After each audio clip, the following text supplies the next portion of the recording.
नमस्कार, आदाब, सत श्री अकाल। दोस्तों, आपका हमारे इस चैनल पर बहुत बहुत स्वागत है। उम्मीद करते हैं कि आप सब लोग खैरियत से होंगे।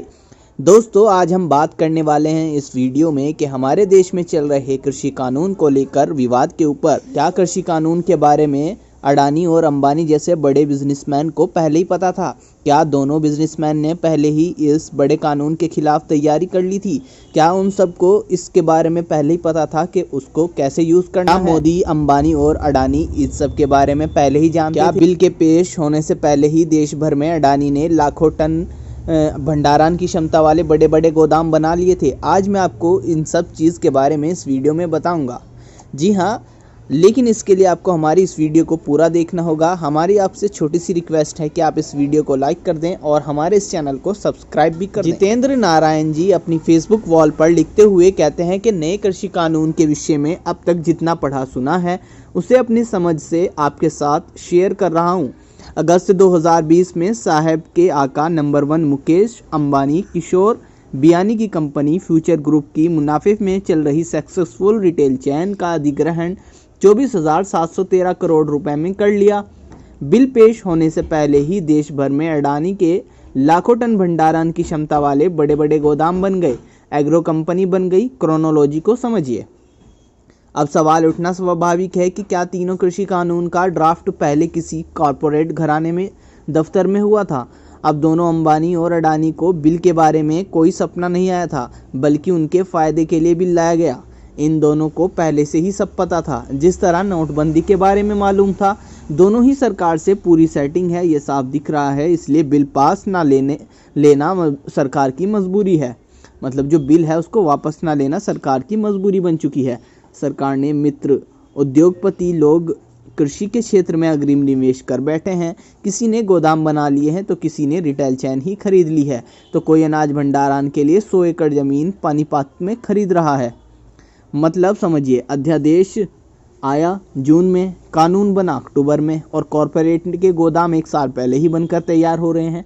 आपको तो ये भी नहीं पता होगा कि कोरोना पैकेज के नाम पर किसानों के लिए जो 1 लाख करोड़ रुपए के ऋण देने का प्रावधान किया गया है, वो एग्रीकल्चर नहीं बल्कि एग्रो कंपनी के लिए बड़े सेट ले गए। किसानों के हाथ कुछ नहीं आया। एक मामूली बुद्धि वाला भी जानता है कि जमाखोरी से महंगाई बढ़ती है। फिर भी सरकार जमाखोरी को कानून जाम पहनाने पर आमादा है, क्योंकि अडानी के वेयर हाउस भरे जा सकें। सरकार के कुछ समर्थक तर्क देते हैं कि एफसीआई में भारी भ्रष्टाचार है। मान लिया भ्रष्टाचार है, तो पिछले 6 सालों में एफसीआई के कितने अधिकारों के विरुद्ध केस दर्ज हुए, कितने दंडित हुए, कितनों के खिलाफ जांच हुई? आसान शब्दों में जान लीजिए, इन बिलों का मूल उद्देश्य खेती का कॉर्पोरेटाइजेशन, बाजार आधारित खरीद फरोख्त व्यवस्था, ऐसे में तो स्टॉक और कॉन्ट्रैक्ट फार्मिंग इसी दिशा में कदम है। इन बिलों से एएमपीसी मंडियों और एमएसपी की हालत वही होगी जो आज बीएसएनएल की है। एमएस की गारंटी बहुत ज़रूरी है और हर फसल के दाम तय करे, ताकि किसान 50 पैसे किलो में प्याज, आलू, सब्जियां ना बेचे, जिसे बिचौलिए बाद में 100 गुना दाम 40-50 रुपए किलो बेचता है। जेल का प्रावधान हो इन लुटेरे व्यापारियों के खिलाफ। साथ ही किसान से जिस दाम पर फसल खरीद लेते हैं 20% अधिक मुनाफा ना हो। पब्लिक को समझना चाहिए, किसानों का आंदोलन सिर्फ उनके अपने हितों के लिए, रक्षा के लिए नहीं, बल्कि हर देशवासी के हितों से जुड़ा हुआ है। अगर अपनी उपज के लिए किसान को 10 रुपये मिले और उसके लिए उपभोक्ता को 100 रुपये देने पड़े, तो सोचिए आंदोलनकारी किसके लिए कानून और किसके लिए? नए कृषि कानून के विषय में जान लीजिए। इस काले कानून में बड़े व्यापारी को मनमानी कीमत वसूलने की छूट, किसानों को कोई विशेष तयशुदा कीमत एमएसपी देने की बंदिश नहीं, बाजार में बेचते समय कोई रोक टोक नहीं, भंडारण की कोई सीमा नहीं, जितना चाहे भंडारण करें। क्या यह सब किसानों के हित में है? इस जमाखोरी का सीधा असर खाद्य पदार्थों की महंगाई पर पड़ने जा रहा है। मान लीजिए यदि कुछ लोगों ने ही सिंडिकेट बनाकर दालों की जमाखोरी कर ली, तो सरकार क्या कर लेगी और जनता क्या कर लेगी? इस जमाखोरी से किसान को क्या मिलेगा, क्योंकि उसके पास तो भंडारण की क्षमता ही नहीं है।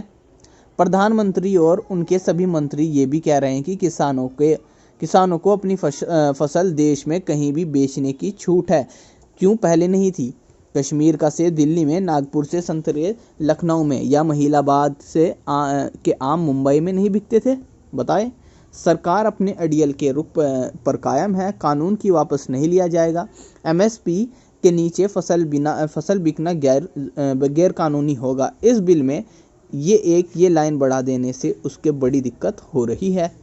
उल्टे सरकार के मंत्री पीयूष गोयल आंदोलन को लेफ्ट की साजिश बता रहे हैं। इससे पहले इस किसान आंदोलन को कभी खालिस्तानियों की, कभी पाकिस्तानी की, तो कभी कॉन्फ्रेंस की साजिश कहकर बदनाम करने का प्रयास किया गया। विदेशी फंडिंग जैसी अफवाह को भी फैलाया गया। हद हो गई। सरकारी बीएसएनएल के बजाय मुकेश अंबानी की जियो को स्थापित करने वाले, पेटीएम का विज्ञापन करने वाले, अडानी को ऑस्ट्रेलिया में एसबीआई से लोन दिलवाने के लिए लॉबिंग करने वाले, रेलवे के लिए डीजल सप्लाई बीपीएसएल की बजाय रिलायंस को दिलवाने वाले, रेल टेल नेटवर्क का ठेका गूगल को सौंपने वाले और राफेल जेट का ठेका सरकारी कंपनी एचएएल की जगह दिवालिया अनिल अंबानी को दिलवाने वाले मोदी जी अब किसान हितैषी बन रहे हैं। इस देश को अब राम ही मालिक है, बाकी भक्तों का क्या है। उन्हें तो व्हाट्सएप पर जो पढ़ाया जाता है वो उसे सच मान लेते हैं और पढ़कर अपनों का ही सर फोड़ने को तैयार रहते हैं। जाको प्रभु दारुण दुखी दोए ताकि मती पहले हर।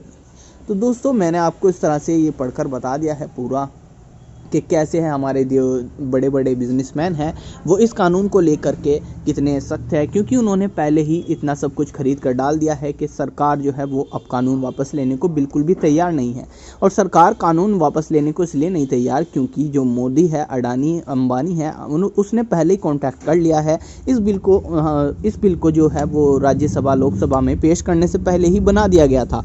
इसलिए सरकार इसे अब वापस नहीं ले सकती क्योंकि वो प्राइवेटाइजेशन करना चाहती है। मतलब वो जो हमारे देश के अंदर चल रही हैं आजकल जो निजीकरण है, जैसे बीएसएनएल का निजीकरण किया, एसबीआई और भी बहुत सारी चीज़ का निजीकरण किया है, इस तरह ही इसका भी निजीकरण करना चाहती है ताकि फ़ायदा किसका हो? फ़ायदा हो जो बड़े बड़े ये होते हैं, बड़े बड़े बिजनेसमैन हो, इन सब का फ़ायदा हो।